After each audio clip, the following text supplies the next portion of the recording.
സെനിസ് അക്കാഡമിയുടെ victory കോഴ്സിലേക്ക് ഏവർക്കും സ്വാഗതം.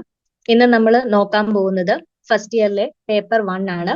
അപ്പോൾ ഇതില് അനാട്ടമി ആൻഡ് ഫിസിയോളജിയിലെ ആദ്യത്തെ skeletal system, vertebral column, skeleton of upper limb, skeleton of lower limb, joints of skeleton, muscles of skeleton, ഇത്രയും പോർഷനിൽ നിന്നും ഇതുവരെ പ്രീവിയസ് ഇയർ ചോദിച്ചിട്ടുള്ള 1 മാർക്ക് ക്വസ്റ്റ്യൻസ് ആണ് നമ്മൾ ആദ്യം നോക്കാൻ പോകുന്നത്. അപ്പോ first question, the study of the bones is called. നമ്മൾ ബോൺസിനെ കുറിച്ചുള്ള സ്റ്റഡിയാണ് ഓസ്റ്റിയോളജി എന്ന് പറയുന്നത്. Okay, then second question, branch of anatomy deals with the study of joints. ജോയിന്റ്സിനെ കുറിച്ചുള്ള സ്റ്റഡിയാണ് ആർത്രോളജി. ഓക്കെ, ഫസ്റ്റ് നമ്മൾ പറഞ്ഞത് ബോൺസിനെ കുറിച്ചുള്ള സ്റ്റഡി ആയിരുന്നു, അതിനെ നമ്മൾ ഓസ്റ്റിയോളജി എന്ന് പറയുന്നു. നെക്സ്റ്റ് വൺ നമ്മുടെ ജോയിന്റ്സിനെ കുറിച്ചുള്ള സ്റ്റഡിയാണ്, അതിനെ നമ്മൾ ആർത്രോളജി എന്ന് പറയുന്നു. Third question, the membrane which lines the cavities of the joints. നമുക്ക് ജോയിന്റ്സിനെ കുറിച്ചൊക്കെ ഡീറ്റെയിൽഡ് ആയിട്ട് പഠിക്കാനുണ്ട്. അപ്പം ജോയിന്റ്സിനകത്ത് കാണുന്ന ക്യാവിറ്റീസിനെ ലൈൻ ചെയ്തിരിക്കുന്ന മെംബ്രെയിനെ പറയുന്നത് സൈനോവിയൽ മെംബ്രെയിൻ എന്നാണ്. ഇത് പലതവണ ക്വസ്റ്റ്യൻ ചോദിച്ച് കണ്ടിട്ടുള്ള ഒരു ഭാഗമാണ് ഈ സൈനോവിയൽ മെംബ്രെയിൻ എന്നുള്ളത്. അപ്പോൾ അതൊന്ന് നോക്കി വെച്ചേക്കുക. നെക്സ്റ്റ് ക്വസ്റ്റ്യൻ എന്ന് പറയുന്നത്, in skeletal muscle the myofibrils enclosed in a fine membrane called. അതായത് സ്കെലറ്റൽ മസിൽസ് എടുക്കുകയാണെന്നുണ്ടെങ്കിൽ അതിനകത്ത് മയോഫൈബ്രിൽസ് എന്ന് പറഞ്ഞു കഴിഞ്ഞാൽ മസിൽ ഫൈബേഴ്സ് ആണ്. അതായത് നമ്മുടെ മസിൽസ് ഒക്കെ നിർമ്മിക്കുന്ന ഏറ്റവും ചെറിയ യൂണിറ്റ് ആണ്. അപ്പോൾ ഈ ഒരു മയോഫൈബ്രിൽസിനെ എൻക്ലോസ് ചെയ്തിട്ട് നമുക്കൊരു ഫൈൻ മെംബ്രെയിൻ കാണാം. അതിനെ പറയുന്ന പേരാണ് സാർക്കോലെമ്മ. ഇതും റിപ്പീറ്റഡ് ആയിട്ട് കണ്ടിട്ടുള്ള ഒരു ക്വസ്റ്റ്യൻ ആണ് ഈ സാർക്കോലെമ്മയുടെ, അതും നോക്കി വെച്ചിരിക്കുക. Next, the type of muscle controlled by autonomic nervous system. നമ്മുടെ ശരീരത്തിൽ ഓട്ടോണോമിക് നെർവസ് സിസ്റ്റം കൺട്രോൾ ചെയ്യുന്ന തരത്തിലുള്ള മസിൽ ഏതാണെന്ന് ചോദിച്ചു കഴിഞ്ഞാൽ അത് അൺസ്ട്രയേറ്റഡ് അല്ലെങ്കിൽ സ്മൂത്ത് അല്ലെങ്കിൽ ഇൻവോളണ്ടറി മസിൽ. അതായത് നമ്മുടെ സ്മൂത്ത് മസിൽസ് ആണ്. അതിനെ തന്നെ പറയുന്ന മറ്റ് രണ്ട് പേരുകളാണ് അൺസ്ട്രയേറ്റഡ് മസിൽ അല്ലെങ്കിൽ ഇൻവോളണ്ടറി മസിൽ എന്ന് പറയുന്നത്. അടുത്ത question, the muscle tissue which is striated and not controlled by the will. അതായത് നമ്മുടെ ഇച്ഛയ്ക്കനുസരിച്ച് അല്ലാതെ അതുപോലെ തന്നെ സ്ട്രയേറ്റഡ് ആയിട്ടുള്ള മസിൽ ടിഷ്യൂ ഏതാണെന്ന് ചോദിച്ചു കഴിഞ്ഞാൽ അത് കാർഡിയാക് മസിൽ ആണ്. അതായത് നമ്മുടെ ഹേർട്ടിലുള്ള മസിൽസ് ആണ് കാർഡിയാക് മസിൽസ് എന്ന് പറയുന്നത്. അവര് നമ്മുടെ ഇച്ഛയ്ക്കനുസരിച്ചല്ല, അതായത് നമ്മുടെ കൺട്രോളിലല്ല പ്രവർത്തിക്കുന്നത്, അതുപോലെ തന്നെ അത് സ്ട്രയേറ്റഡ് ആണ്. ഓക്കെ, അടുത്ത ക്വസ്റ്റ്യൻ എന്ന് പറയുന്നത്, energy of muscular contraction is provided by the break down of. അതായത് നമ്മുടെ മസ്കുലർ കോൺട്രാക്ഷന് വേണ്ടിയിട്ടുള്ള എനർജി കിട്ടുന്നത് ഏതോ ഒരെണ്ണത്തിന്റെ ബ്രേക്ക് ഡൗൺ കാരണമാണ്. അത് ഏതാണെന്ന് ചോദിച്ചു കഴിഞ്ഞാൽ അഡിനോസിൻ ട്രൈഫോസ്ഫേറ്റ് ആണ്. സിംപിളി നമ്മൾ പറഞ്ഞാൽ ATP ആണ്. ATP ബ്രേക്ക് ഡൗൺ ചെയ്യുന്നതിന്റെ ഭാഗമായിട്ടാണ് നമുക്ക് മസ്കുലർ കോൺട്രാക്ഷന് വേണ്ടിയിട്ടുള്ള എനർജി കിട്ടുന്നത്. ഓക്കെ, നെക്സ്റ്റ് ക്വസ്റ്റ്യൻ എന്ന് പറയുന്നത്, hardest connective tissue of the body. നമ്മുടെ ബോഡിയിലെ ഏറ്റവും ഹാർഡ് ആയിട്ടുള്ള ടിഷ്യൂ, ഏറ്റവും ഹാർഡ് ആയിട്ടുള്ള കണക്റ്റീവ് ടിഷ്യൂ ഏതാണെന്ന് ചോദിച്ചു കഴിഞ്ഞാൽ അത് ബോൺ ആണ്. ഓക്കെ, നെക്സ്റ്റ് വൺ എന്ന് പറയുന്നത്, the fibrous vascular membrane covering the bone. നമ്മുടെ ബോണിനെയൊക്കെ കവർ ചെയ്തുകൊണ്ട് ഒരു ഫൈബ്രസ് ആയിട്ടുള്ള വാസ്കുലർ മെംബ്രെയിൻ കാണാനായിട്ട് സാധിക്കും. ഇതിന്റെ പേരാണ് പെരി ഓസ്റ്റിയം. അപ്പം നമ്മുടെ ബോണിനെ കവർ ചെയ്ത് കാണുന്ന ഫൈബ്രസ് വാസ്കുലർ മെംബ്രെയിൻ ഏതാന്ന് ചോദിച്ചാൽ അത് പെരി ഓസ്റ്റിയം ആണ്. നെക്സ്റ്റ് ക്വസ്റ്റ്യൻ എന്ന് പറയുന്നത്, the shaft of a growing bone is called. ഒരു ഗ്രോയിങ് ബോൺ അല്ലെങ്കിൽ നമ്മളൊരു ലോങ് ബോൺ എടുക്കുകയാണെന്നുണ്ടെങ്കിൽ അതിനെ നമുക്ക് രണ്ട് സ്ട്രക്ചർ ആയിട്ട് തിരിക്കാനായിട്ട് ഭാഗം. അതിന്റെ മിഡിൽ പോർഷനിൽ കാണപ്പെടുന്ന ഭാഗമാണ് ഷാഫ്റ്റ് എന്ന് പറയുന്നത്. ഈ ഷാഫ്റ്റിനെ പറയുന്ന പേരാണ് ഡയാഫൈസിസ്, ഓർത്തു വെച്ചിരിക്കുക. അതുപോലെ തന്നെ നെക്സ്റ്റ് ക്വസ്റ്റ്യൻ വരുമ്പോഴത്തേന്, two extremities of a growing bone. നമ്മൾ പറഞ്ഞു ഗ്രോയിങ് ബോണിന്റെ ആ ഒരു മിഡിൽ പോർഷനിലാണ് ഷാഫ്റ്റ് കാണുന്നത്, അതിനെയാണ് നമ്മൾ ഡയാഫൈസിസ് എന്ന് പറയുന്നത്. അടുത്ത സ്ട്രക്ചേഴ്സ് ആയിട്ടുള്ള ഇതിന്റെ രണ്ട് എക്സ്ട്രീമിറ്റീസ്, അതിനെ പറയുന്ന പേരാണ് എപ്പിഫൈസിസ്. Okay, extremities, epiphysis. ആ എന്നുള്ള രീതി വെച്ച് ഒന്ന് ഓർത്തിരിക്കാൻ നോക്കുക. അപ്പോ ഷാഫ്റ്റിന്റെ ഭാഗത്തെ നമ്മൾ ഡയാഫൈസിസ് എന്നും രണ്ട് എക്സ്ട്രീമിറ്റീസിനെ നമ്മൾ എപ്പിഫൈസിസ് എന്നുമാണ് പറയുന്നത്. Next question, the type of bone cells which build bone is called. അതായത് ബോൺ നിർമ്മിക്കുന്ന ബോൺ സെൽസിനെ എന്ത് പറയുമെന്നാണ് ചോദിച്ചിരിക്കുന്നത്. അതിനെ നമ്മൾ ഓസ്റ്റിയോബ്ലാസ്റ്റ് എന്നാണ് പറയുന്നത്. ബിൽഡിംഗ് ബോൺ, ബ്ലാസ്റ്റ് ഓർത്തു വെച്ചിരിക്കുക, ബി വെച്ച് ഓർത്തു വെച്ചിരിക്കുക. ബിൽഡിംഗ് ബോൺ സെൽ എന്ന് പറയുന്നത് ഓസ്റ്റിയോബ്ലാസ്റ്റ് ആണ്. ഓക്കെ, നമ്മുടെ ബോൺ നിർമ്മിക്കുന്ന ബോൺ സെൽസ് ഏതാന്ന് ചോദിച്ചാൽ അത് ഓസ്റ്റിയോബ്ലാസ്റ്റ് ആണ്. ഇനി നെക്സ്റ്റ് ക്വസ്റ്റ്യനില് type of bone cells which destroy bone is called. ഇനി ബോണിനെ നശിപ്പിക്കുന്ന അല്ലെങ്കിൽ ഡിസ്ട്രക്ഷന് വേണ്ടിയിട്ട് ഹെൽപ്പ് ചെയ്യുന്ന ബോൺ സെൽസ് ഏതാന്ന് ചോദിച്ചാൽ ഓസ്റ്റിയോക്ലാസ്റ്റ് ആണ്. ഓക്കെ, ബിൽഡിങ്ങിന് വേണ്ടിയിട്ട് നമുക്ക് ഓസ്റ്റിയോബ്ലാസ്റ്റും ഡിസ്ട്രക്ഷന് വേണ്ടിയിട്ട് ഓസ്റ്റിയോക്ലാസ്റ്റും ആണുള്ളത്. അത് രണ്ടും പിരിഞ്ഞു പോവാതെ ശ്രദ്ധിച്ച് പഠിക്കുക. നെക്സ്റ്റ് എന്ന് പറയുന്നത് the largest sesamoid bone in the body. നമ്മൾ ഇനി ബോൺസിന്റെ ക്ലാസിഫിക്കേഷൻ ഒക്കെ പഠിക്കും. അതിൽ ഒരു ടൈപ്പ് ബോൺ ആണ് സെസമോയിഡ് ബോൺ എന്ന് പറയുന്നത്. അതിൽ ഏറ്റവും ലാർജസ്റ്റ് സെസമോയിഡ് ബോൺ ഏതാന്ന് ചോദിച്ചു കഴിഞ്ഞാൽ അത് പറ്റല്ലയാണ്. നമ്മുടെ കാൽമുട്ട് റീജിയൻ ആണ് പറ്റല്ല എന്ന് പറയുന്നത്. അപ്പം ലാർജസ്റ്റ് സെസമോയിഡ് ബോൺ ആണ് പറ്റല്ല എന്ന് പറയുന്നത്. നെക്സ്റ്റ് എന്ന് പറയുന്നത് bones of the skull are united together by immovable joints called. നമ്മുടെ സ്കളിലുള്ള ബോൺസിനെ തമ്മിൽ യുണൈറ്റ് ചെയ്തിരിക്കുന്നത് ഇമ്മൂവബിൾ ജോയിന്റ്സ് വഴിയിട്ടാണ്. അതായത് മൂവ് ചെയ്യാൻ പറ്റാത്ത തരത്തിലുള്ള ചില ജോയിന്റ്സ് വഴിയിട്ടാണ് നമ്മുടെ സ്കളിലുള്ള ബോൺസിനെ യുണൈറ്റ് ചെയ്തിരിക്കുന്നത്. അപ്പോ ഇതിനെ പറയുന്ന പേരാണ് സ്യൂച്ചേഴ്സ്. ഓക്കെ, നെക്സ്റ്റ് വൺ എന്ന് പറയുന്നത് in an infant the space between the skull bones are filled in by membrane.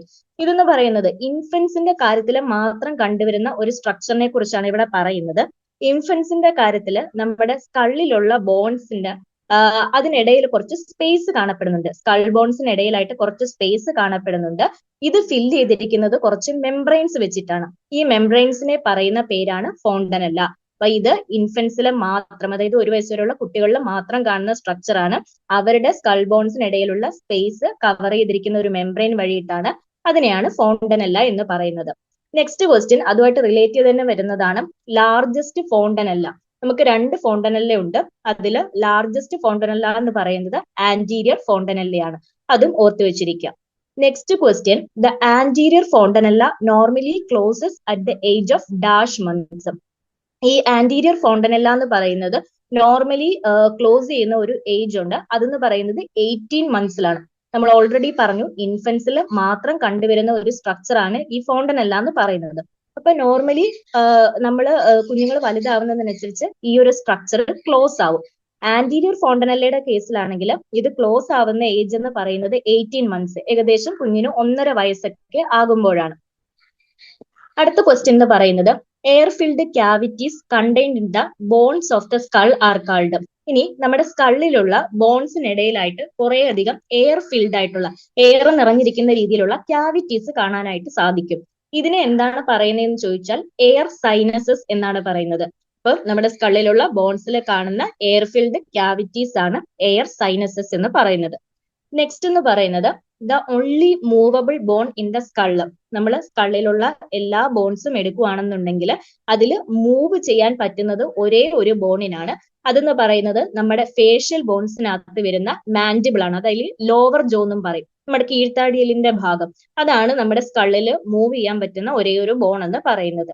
Next question എന്ന് പറയുന്നത് ഷോർട്ടസ്റ്റ് റിബ് ഏതാണെന്നുള്ളതാണ്. നമ്മൾ റിബ്സിനെ കുറിച്ചൊക്കെ ഡീറ്റെയിൽഡ് ആയിട്ട് നോക്കും. അപ്പം റിബ്സ് നമുക്ക് ടോട്ടലി 12 പെയർ ആണുള്ളത്. ഇതിൽ ഏറ്റവും ഷോർട്ടസ്റ്റ് റിബ് ഏതാണെന്ന് ചോദിച്ചു കഴിഞ്ഞാൽ അത് ഫസ്റ്റ് റിബ് ആണ്. Next question the smallest vertebrae. നമ്മൾ വെർട്ടിബ്രേ തന്നെ നമുക്ക് 5 ടൈപ്പിൽ വെർട്ടിബ്രേസ് ഉണ്ട്. അതിൽ ഏറ്റവും സ്മോളസ്റ്റ് വെർട്ടിബ്രേ ഏതാന്ന് ചോദിച്ചു കഴിഞ്ഞാൽ നമ്മുടെ സെർവൈക്കൽ വെർട്ടിബ്രേ ആണ് ഏറ്റവും സ്മോള്. ഇനി അടുത്ത ക്വസ്റ്റ്യൻ എന്ന് പറയുന്നത് ദ വെർട്ടിബ്രേ പ്രൊമിനൻസ് ഈസ്. ഏതിനെയാണ് നമ്മൾ വെർട്ടിബ്രേ പ്രൊമിനൻസ് എന്ന് അറിയപ്പെടുന്നത് എന്ന് ചോദിച്ചു കഴിഞ്ഞാൽ അത് 7th സെർവൈക്കൽ വെർട്ടിബ്രേ ആണ്. നമുക്ക് സെർവൈക്കൽ വെർട്ടിബ്രേ മൊത്തം 7 എണ്ണമാണ് ഉള്ളത്. അതിൽ 7ാമത്തെ സെർവൈക്കൽ വെർട്ടിബ്രേ ആണ് നമ്മൾ വെർട്ടിബ്രേ പ്രൊമിനൻസ് എന്ന് പറയുന്നത്. ഇത് റിപ്പീറ്റഡ് ആയിട്ട് പലതവണ ചോദിച്ചു കണ്ടിട്ടുള്ള ഒരു ക്വസ്റ്റ്യൻ ആണ്. അപ്പം അത്രയും ഇമ്പോർട്ടന്റ് ആണ്, ഒന്ന് നോക്കി വെച്ചിരിക്കുക. 7th സെർവൈക്കൽ വെർട്ടിബ്രേ ആണ് നമ്മൾ വെർട്ടിബ്രേ പ്രൊമിനൻസ് എന്ന് അറിയപ്പെടുന്നത്.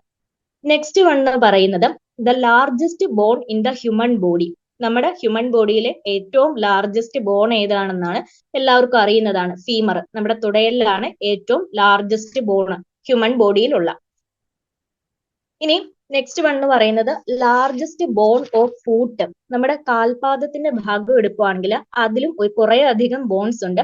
അതിൽ ഏറ്റവും വലിയ ബോൺ എന്ന് പറയുന്നത് കാൽക്കേനിയം ആണ്. ഓക്കെ, കാൽക്കേനിയം ആണ് ഫൂട്ടിലുള്ള ലാർജസ്റ്റ് ബോൺ എന്ന് പറയുന്നത്. അടുത്ത question total number of ribs. നമ്മൾ ഓൾറെഡി പറഞ്ഞായിരുന്നു റിബ്സ് നമുക്ക് മൊത്തം 24 എണ്ണം, അല്ലെങ്കിൽ നമുക്ക് എന്ത് പറയാം 12 പെയേഴ്സ് ആയിട്ട് 24 റിബ്സ് ആണ് ടോട്ടലി നമുക്ക് ഉള്ളത്. ഓക്കെ, ഇനി നെക്സ്റ്റ് ക്വസ്റ്റ്യൻ എന്ന് പറയുന്നത് total number of arches in a foot. ഇതെന്ന് പറയുന്നത് നമ്മൾ ഫൂട്ടിന്റെ ഒരു സ്ട്രക്ചർ എടുക്കുവാണെങ്കിൽ നമ്മൾ സ്റ്റാൻഡിങ് പൊസിഷനിൽ നമ്മുടെ ആ ഒരു ഫൂട്ടിന്റെ നമ്മുടെ അടിഭാഗം എന്ന് പറയുന്നത് ഫ്ലാറ്റ് ആയിട്ടല്ലല്ലോ കാണപ്പെടുന്നത്, കുറച്ചൊന്ന് എലിവേറ്റ് ചെയ്തിട്ടല്ലേ. ആ ഒരു സ്ട്രക്ചറാണ് ആർച്ചസ് എന്ന് പറയുന്നത്. അപ്പം ഈ ആർച്ചസ് എന്ന് പറയുന്നത് നമുക്ക് ഉള്ളത് 4 എണ്ണമാണ് ടോട്ടൽ ഉള്ളത്. അതൊന്ന് ഓർത്ത് വെച്ചിരിക്കാം. Total number of arches in a foot എന്ന് പറയുന്നത് 4 ആണ്. ഇനി നെക്സ്റ്റ് എന്ന് പറയുന്നത് type of muscle seen in arterial wall. നമ്മുടെ ആർട്ടറീസിന്റെ ഒക്കെ വോളിൽ കാണുന്ന ടൈപ്പ് മസിൽ, അത് ഏത് മസിലാണ് ആർട്ടറീസിന്റെ ഒക്കെ വോളിൽ കാണപ്പെടുന്നതെന്ന് ചോദിച്ചാൽ അത് സ്മൂത്ത് മസിലാണ്. ഓക്കെ, സ്മൂത്ത് മസിലാണ് നമ്മുടെ ആർട്ടറീസിന്റെ ഒക്കെ വോൾസിൽ കാണപ്പെടുന്ന muscle. Next question white glistening inelastic fibrous band which binds muscle to bone. Simply മസിലിനെ ബോണുമായിട്ട് കണക്ട് ചെയ്യുന്നത് ഏതാണെന്ന് ചോദിച്ചു കഴിഞ്ഞാൽ അത് ടെൻഡൺ ആണ്. അപ്പൊ ടെൻഡനെ കുറിച്ചുള്ള ഒരു സ്ട്രക്ചർ ആണ് മുകളിൽ ആദ്യമേ കൊടുത്തിട്ടുള്ളത്, white glistening inelastic fibrous band എന്നുള്ളത്. അപ്പം മസിലിനെ ബോണുമായിട്ട് കണക്ട് ചെയ്യുന്ന ഒരു ഇൻഇലാസ്റ്റിക് ഫൈബ്രസ് ബാൻഡ് ആണ് ടെൻഡൺ എന്ന് പറയുന്നത്. MBT എന്നുള്ള രീതിയിൽ ഓർത്തിരിക്കാം. മസിൽസ് ടു ബോൺ കണക്ഷൻ വരുന്നത് ടെൻഡൺ വഴിയിട്ടാണ്. ഇനി നെക്സ്റ്റ് ക്വസ്റ്റ്യൻ എന്ന് പറയുന്നത് the type of muscle which has myogenic property. ഈ മയോജനിക് പ്രോപ്പർട്ടി കൊണ്ട് ഉദ്ദേശിക്കുന്നത് ability of certain muscles to contract and regulate themselves. ചില മസിൽസിന് അവർക്ക് സ്വയം കോൺട്രാക്ട് ചെയ്യാനും അല്ലെങ്കിൽ സ്വയം റെഗുലേറ്റ് ചെയ്യാനുമുള്ള ഒരു കഴിവുണ്ട്. അതാണ് മയോജനിക് പ്രോപ്പർട്ടി കൊണ്ട് ഉദ്ദേശിക്കുന്നത്. ഇത് കൂടുതലും നമ്മുടെ ഹേർട്ട് മസിൽസിലൊക്കെ കാണാനായിട്ട് നമുക്ക് സാധിക്കുന്നതാണ്. അപ്പോൾ മയോജനിക് പ്രോപ്പർട്ടി ഉള്ള ടൈപ്പ് മസിൽ ഏതാന്ന് ചോദിച്ചു കഴിഞ്ഞാൽ അത് നമ്മുടെ സ്മൂത്ത് മസിലാണ്. ഓക്കെ, സ്മൂത്ത് മസിലിനാണ് മയോജനിക് പ്രോപ്പർട്ടി ഉള്ളത്. Next question bone which develops in the tendon of a muscle. നമ്മുടെ മസിൽസിന്റെ ടെൻഡണിൽ ഡെവലപ്പ് ചെയ്യുന്ന തരത്തിലുള്ള ബോൺസ് ഉണ്ട്. അതെന്ന് പറയുന്നത് സെസമോയിഡ് ബോൺ ആണ്. നമ്മൾ ടെൻഡൺ ഓൾറെഡി പറഞ്ഞു, മസിൽസ് ടു ബോൺ കണക്ഷൻ വരുന്നതാണ് ടെൻഡൻസ്. അപ്പം ഈ മസിൽസിന്റെ ടെൻഡൻസിൽ നിന്നും ചില ബോൺസ് ഡെവലപ്പ് ചെയ്യാറുണ്ട്. അതിനൊരു എക്സാമ്പിൾ ആണ് സെസമോയിഡ് ബോൺ എന്ന് പറയുന്നത്. ഓക്കെ, അടുത്തത് വെർട്ടിബ്രേ വിത്ത് ഹാച്ചറ്റ് ഷേപ്ഡ് സ്പൈനസ് പ്രോസസ്. അതായത് നമ്മൾ വെർട്ടിബ്രയുടെ ഒക്കെ സ്ട്രക്ചർ കൂടുതലായിട്ട് പഠിക്കുന്ന സമയത്ത് അതിനകത്ത് കാണുന്ന ഒരു ഭാഗമാണ് ഈ സ്പൈനസ് പ്രോസസ് എന്ന് പറയുന്നത്. ഓരോ വെർട്ടിബ്രയ്ക്കും അതിന് ഓരോ ക്യാരക്ടറിസ്റ്റിക്സ് ആയിരിക്കും ഉള്ളത്. അപ്പം ഇതിൽ ഹാച്ചറ്റ് ഷേപ്ഡ് എന്ന് പറയുമ്പോൾ നമ്മുടെ കോടാലിയുടെ ഒക്കെ ഇല്ലേ, ആ ഒരു ഷേപ്പിൽ വരുന്ന സ്പൈനസ് പ്രോസസ് ഉള്ള വെർട്ടിബ്ര ഏതാന്ന് ചോദിച്ചാൽ അത് ലംബാർ വെർട്ടിബ്രയാണ്. ഓർത്ത് വെച്ചിരിക്കാം. ഇതും പലതവണ ക്വസ്റ്റ്യൻ കണ്ടിട്ടുണ്ട്. ഹാച്ചറ്റ് ഷേപ്ഡ് സ്പൈനസ് പ്രോസസ് ഉള്ള വെർട്ടിബ്ര ലംബാർ വെർട്ടിബ്രയാണ്. ഇനി നെക്സ്റ്റ് ക്വസ്റ്റ്യൻ സൈഗോമാറ്റിക് പ്രോസസ്സ് എവിടെയാണ് കാണപ്പെടുന്നത് എന്നുള്ളതാണ്. സൈഗോമാറ്റിക് പ്രോസസ്സ് നമ്മുടെ സ്കൾ ബോൺസിനകത്ത് വരുന്ന ടെമ്പറൽ ബോണിനകത്താണ് കാണപ്പെടുന്നത്. ടെമ്പറൽ ബോണിലാണ് സൈഗോമാറ്റിക് പ്രോസസ്സ് ഉള്ളത്. Next question involuntary muscles associated with hair follicles. നമ്മുടെ സ്കിന്നിലൊക്കെ കാണപ്പെടുന്ന ഹെയർ ഫോളിക്കിൾസുമായിട്ട് അസോസിയേറ്റ് ചെയ്യുന്ന ഒരു ഇൻവോളണ്ടറി മസിൽ ഉണ്ട്. അതിന്റെ പേരാണ് arrector pili muscle. Okay, next question a boat shaped bone. നമ്മുടെ ബോഡിയിൽ ഒരുപാട് തരത്തിലുള്ള ബോൺസ് ഉണ്ട്. അതിൽ ബോട്ട് ഷേപ്ഡ് ആയിട്ടുള്ള ബോൺ ആണ് സ്കാഫോയിഡ് ബോൺ എന്ന് പറയുന്നത്. ഈ സ്കാഫോയിഡ് ബോൺ എന്ന് പറയുന്നത് ഒരു കാർപ്പൽ ബോൺ ആണ്. അതായത് നമ്മുടെ കൈപ്പത്തിയുടെ ഭാഗത്തായിട്ട് വരുന്നതാണ് ഈ ഒരു സ്കാഫോയിഡ് എന്ന് പറയുന്നത്. അതിൽ കാർപ്പൽ ബോൺസിൽ തന്നെ ഏറ്റവും ലാർജസ്റ്റ് ആയിട്ടുള്ള ബോൺ ആണ് സ്കാഫോയിഡ് ബോൺ. അതാണ് ബോട്ട് ഷേപ്ഡ് കാണപ്പെടുന്നത്. ഇനി next question deep cup shaped cavity formed by 3 bones in pelvis. നമ്മുടെ പെൽവിസ് റീജിയണിൽ 3 ബോൺസും കൂടെ ചേർന്നിട്ട്, അതായത് നമുക്ക് അവിടെ പെൽവിസ് റീജിയണിൽ വരുന്ന 3 ബോൺസ് ആണ് ഇലിയം, ഇഷ്യം, പ്യൂബിസ്. ഈ 3 ബോൺസ് കൂടെ ചേർന്ന് ഫോം ചെയ്യുന്ന ഒരു ഡീപ്പ് ആയിട്ടുള്ള കപ്പ് ഷേപ്ഡ് ക്യാവിറ്റി ഉണ്ട്. അതിനെ പറയുന്ന പേരാണ് അസെറ്റാബുലം. ഓർത്തു വെച്ചിരിക്കുക. അസെറ്റാബുലം എന്ന് പറയുന്ന ഒരു കപ്പ് ഷേപ്ഡ് ക്യാവിറ്റിയാണ് ഈ 3 ബോൺസും കൂടെ ചേർന്ന് ഫോം ചെയ്യുന്നത്. ഇനി നെക്സ്റ്റ് ക്വസ്റ്റ്യൻ പിസിഫോം ബോൺ. ഈ പിസിഫോം ബോൺ എന്നറിയപ്പെടുന്നത് ഏതിനെയാണെന്ന് ചോദിച്ചു കഴിഞ്ഞാൽ നമ്മുടെ കാർപ്പൽ ബോൺസ്, കൈപ്പത്തിയിൽ കാണപ്പെടുന്ന കാർപ്പൽ ബോൺസിനെയാണ് നമ്മൾ പിസിഫോം ബോൺ എന്നും അറിയപ്പെടുന്നത്. ഓക്കെ, ഇനി next question medial bone of lower arm. അതായത് നമ്മുടെ ലോവർ ആമിൽ 2 ബോൺസ് ആണ് നമുക്കുള്ളത്. അൾണയും ഉണ്ട്, റേഡിയസും ഉണ്ട്. ഓക്കെ, ഇതില് മീഡിയൽ ബോൺ ഏതാന്ന് ചോദിച്ചു കഴിഞ്ഞാൽ അത് അൾണയാണ്. ഇനി ഇതേപോലെ തന്നെ ലാറ്ററൽ ബോൺ ഏതാന്ന് ചോദിച്ചു കഴിഞ്ഞാൽ അത് റേഡിയസും ആണ്. അപ്പം മീഡിയൽ കൊണ്ട് ഉദ്ദേശിക്കുന്നത് നമ്മുടെ മിഡിൽ ലൈനോട് ചേർന്നിരിക്കുന്ന, അതായത് നമ്മുടെ ശരീരത്തോട് ചേർന്നിരിക്കുന്ന ആ ഒരു ഭാഗമാണ് മീഡിയൽ ഭാഗം എന്ന് പറയുന്നത്. ലാറ്ററൽ എന്ന് പറയുമ്പോൾ നമ്മുടെ ശരീരത്തിൽ നിന്ന് അകലേക്ക് ഡിസ്റ്റലായിട്ട് നിൽക്കുന്നതാണ് ലാറ്ററൽ എന്ന് പറയുന്നത്. അപ്പം മീഡിയൽ ബോൺ എന്ന് പറയുന്നത് നമുക്ക് അൾനയും ലാറ്ററൽ ബോൺ എന്ന് പറയുന്നത് റേഡിയസുമാണ്. അതും ജസ്റ്റ് ഒന്ന് ഓർത്ത് വെച്ചിരിക്കുക. അപ്പം ഇത്രയും കാര്യങ്ങളാണ് നമ്മുടെ 1 മാർക്ക് ക്വസ്റ്റ്യൻസിനകത്ത് വരുന്നത്.